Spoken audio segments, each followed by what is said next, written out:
Саламатсыңарбы урматтуу окуучулар. Бүгүнкү биздин өтө турган темабыз бирөңчө мүчөлөргө коюлуучу тыныш белгилер.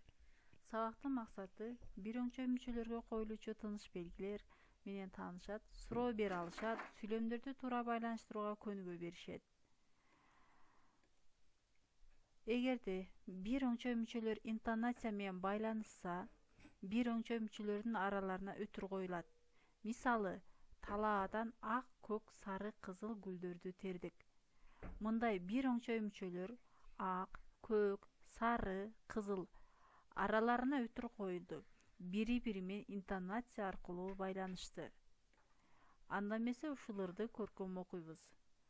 Сүйүктүү, татынакай, сулуу тилим, мээримдүү жүрөгүмө жылуу тилим, ширелген жакут менен көркү чексиз, тамшанткан, такылдаткан балдан ширин. Көркөм окуган текстибизге биз тыныш белгилерди коебуз. Ал эми тапшырма балдар силерге 171 көнүгүүнү карап, төмөнкү бир өңчө мүчөлөр сүйлөмдүн кайсы мүчөсү экенин көңүл буруп, дептерибизге көчүрүп жазабыз.